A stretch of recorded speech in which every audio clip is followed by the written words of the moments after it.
Amigos do Via Morena, recebemos hoje em Campo Grande o professor Pasquale, uma das maiores autoridades na língua portuguesa no país. Basicamente, professor Pasquale, quais são as mudanças mais profundas que vão acontecer na língua portuguesa e quais os reflexos que isso trará para o dia a dia dos brasileiros? O que vai acontecer é o seguinte, primeiro, a questão é ortográfica, não é de outra natureza, ou seja, não se pode falar em mudança na língua, e sim em mudança na ortografia, na maneira de escrever as palavras. São três alterações básicas aí. Uma no alfabeto, acrescentamos 3 letras, o W, o Y e o K perdem a condição de marginais, não é? De clandestinos, né? De letras clandestinas, e voltam a fazer parte do... Voltam porque já fizeram parte do alfabeto até a década de 40. Segundo, uma mexida nos acentos, são vários acentos que caem, não há nenhum acento que entra, não há acento novo. O que existe é eliminação de acentos, por exemplo, no ditongo E e no ditongo O das palavras paroxítonas, ideia perde o acento, assembleia perde o acento, heróico perde o acento, né? Nas paroxítonas. Cai o acento do EE, do OO, de CREM, DEM, LEM, de ENJOU, MAGOU e tal, caem quase todos os diferenciais.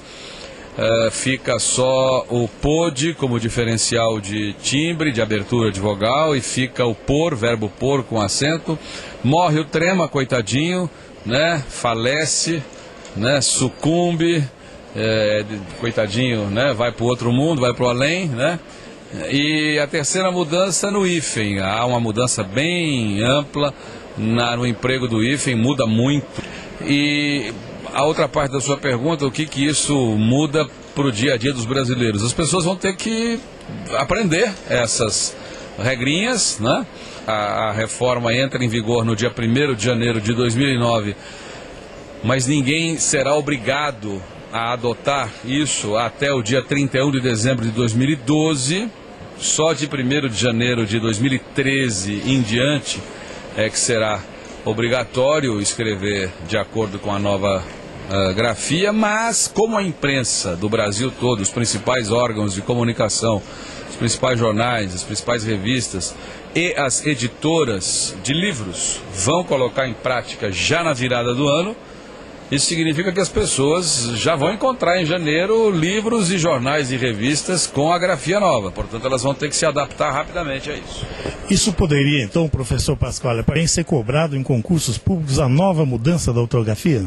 Teoricamente, sim, né? E como a imprensa vai colocar em prática isso já de imediato, nós imaginamos que os concursos todos, isso vai ser uma coisa mais ou menos automática. Será exigido o domínio dessa nova grafia, que não é tão nova assim, porque ela mexe, se pensarmos em termos quantitativos, ela vai mexer com aproximadamente 0,5% das palavras. Na verdade, um pouco menos de 0,5%, 0,40 e bababá. Para arredondar 0,5%, o que quer dizer que em cada 200 palavras, uma sofre alteração. Mas isso é o bastante para tornar velho, em termos gráficos, tudo que estiver na estante.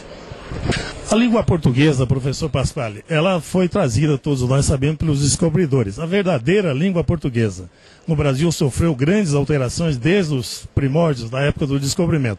Hoje nós podemos dizer que já existe uma língua verdadeiramente brasileira? Não se pode falar em língua brasileira porque, embora tenhamos claras diferenças entre o português de Portugal e o português do Brasil, né? A estrutura é a mesma, a superestrutura é a mesma, o vocabulário básico é o mesmo, né? A grafia mesmo sem essa unificação, a grafia é muito parecida, porque tirando palavras em que há P mudo, C mudo em Portugal, um ou outro caso de úmido, que lá é com H, aqui é sem, a grafia é essencialmente a mesma, não é? Então não se pode falar em língua brasileira, porque não temos uma língua que tenha a estrutura particularmente marcada em relação a essa de Portugal e tal. Eu diria que é mais sensato falar em português brasileiro, ou a vertente brasileira do português. Aí estamos com um pouco mais de sensatez. Falar em língua brasileira realmente não Não dá.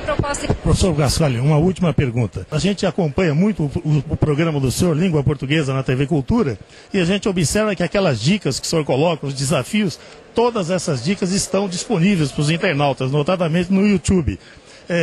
Como que o senhor vê isso? O senhor faz alguma restrição com relação a esses acessos dos estudantes, não só estudantes de segundo grau, como universitários de concursos também? O senhor faz alguma restrição com relação a essas dicas do senhor estarem disponíveis no YouTube?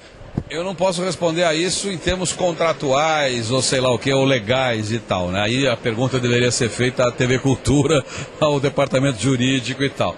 Em termos pedagógicos, eu acho interessante, quanto mais gente entrar, quanto mais gente puder olhar, puder discutir, debater, aprender, assimilar, acho interessante, acho isso muito bom.